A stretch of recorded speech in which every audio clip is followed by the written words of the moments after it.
being out in Northbrook and being out in my driveway and playing make-believe games like you're in the NCAA tournament. I mean, that's what you dream of doing, and when you get that opportunity, I don't think you can lose sight of the joy and excitement that is, and how hard it is. I mean, there's only 68 teams that get to compete.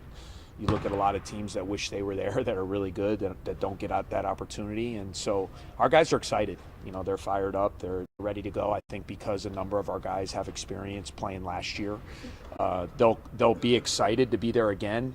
But last year it was very new to a lot of the players, going in, the open practice, the media, the hoopla.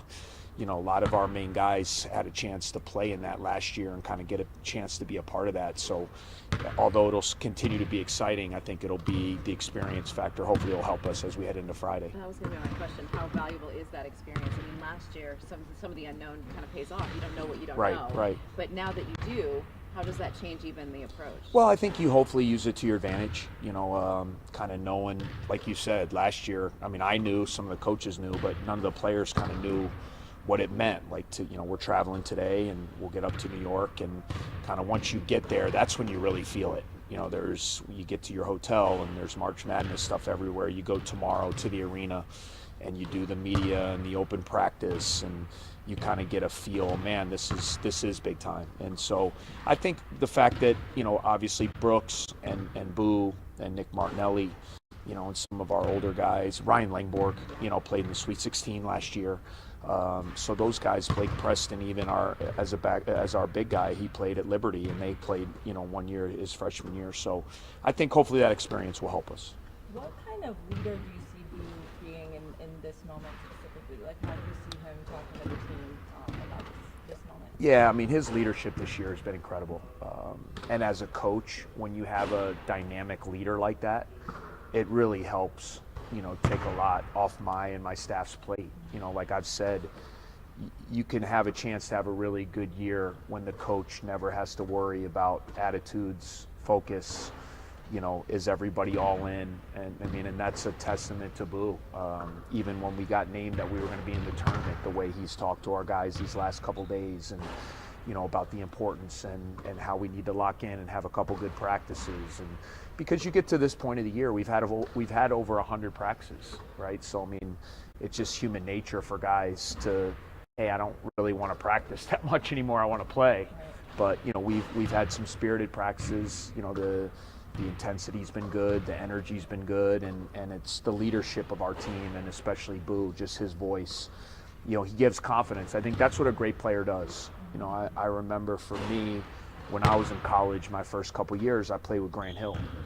And when you play with someone like that, you just inherently feel more confident because you have someone who's really good, who's old, who's a strong leader. And Boo has been that for us. He gives our other guys confidence. He uplifts those guys by his voice and how he plays, and we're going to need all of it because we're going to have our hands full on Friday afternoon for sure. What have you seen in your initial scout at FAU, and then for yourself, how do you kind of balance wanting to show a team in a tournament something new versus keeping your team comfortable with what they're doing? Yeah, I think first and foremost, FAU is a terrific team.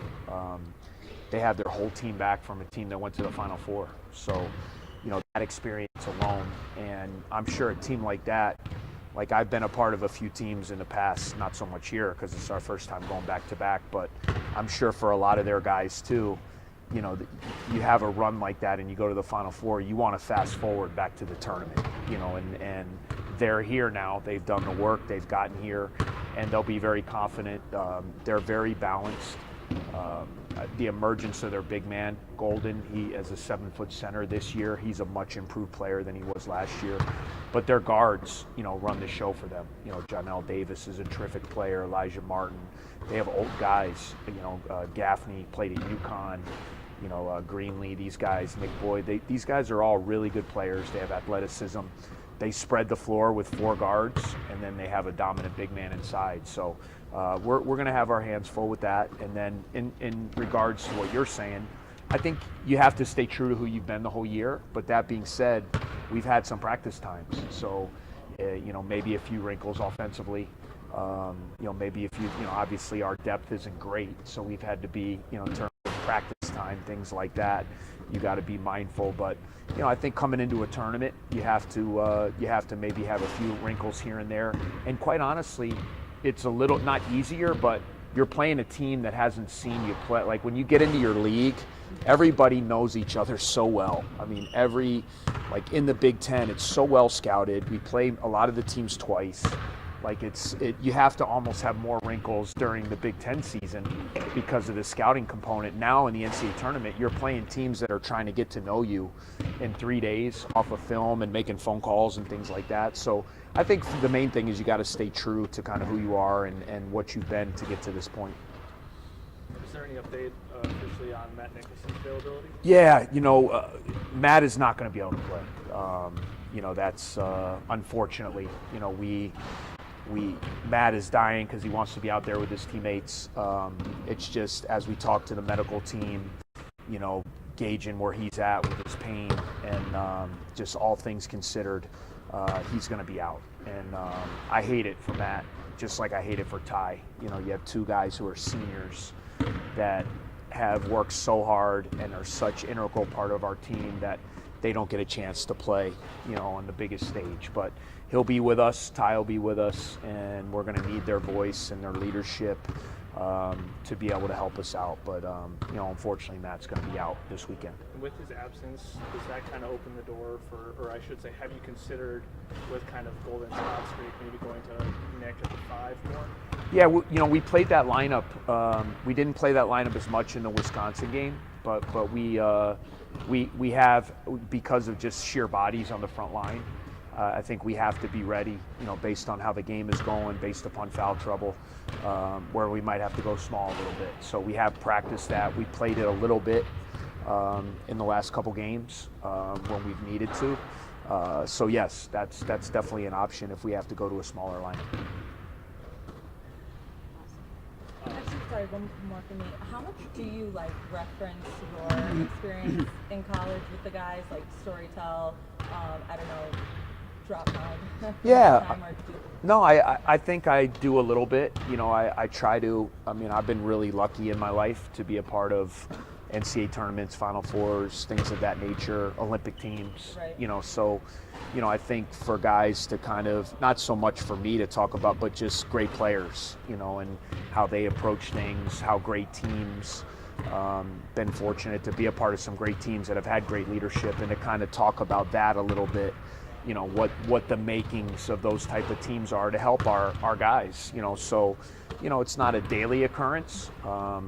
Sometimes I got to tell them, I got to go out there and shoot some jumpers, to let them know that I could play a little bit. Back in my day, I'm getting old now. You can't, I keep saying Google me, but I'm too old even for Google. So there's no footage. So sometimes I gotta talk a little trash to them and let them know. Obviously, as a player, you have experience, but now as a coach, going back to back, what just makes March so special to you in March Madness as a whole? I just think it's the best event in sports. I think the nature of it, the fact that it captures our nation, for a whole month. It's just awesome to me. Once those brackets are revealed on Sunday night for these next 3 weeks, it's going to be the talk, of the whole country. And even if people who don't like basketball or don't like because of the brackets and because of your school affiliation, it's just such an incredible event. And I think the nature of it being one and done, where you have the upsets and it's not a series. If you had a series, the best team's probably going to win 90% of the time. So, the one and done nature of it, the excitement of the whole country, the talk of it, and for every kid who plays, there's not a kid in this gym, or a coach, me included, that you don't grow up and that's your dream, is to play in March Madness. I'll never forget one of the greatest moments for me was in 1994 when we got a chance to go to the Final Four, going out for the jump ball in the national semifinal, and TV was on a delay, so there was about a 30-second window before they could throw the jump ball up, and I just looked around in that moment and I was like, oh my God, like this is it. This is the game you've always dreamed of playing in. So that'll be that way for our guys. Then once you get into the game, you got to just lock in. It's that first minute or two, I think those emotions go through your head, but then once you get in, it's like, okay, it's basketball. And the message I always try to tell our guys is don't make the game bigger than it is. You know, it's basketball. It's exciting. It's awesome. We love to be on this stage. But when we go out there and the game starts, you gotta play basketball and you gotta execute just like it's a practice with nobody there.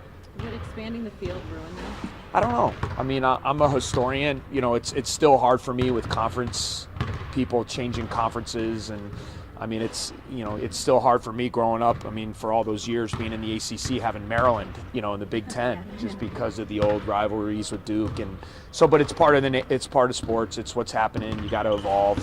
I'll let the powers that be figure that out, but it's been pretty special the way it is. So I wouldn't want to mess with it too much and ruin how special the tournament is.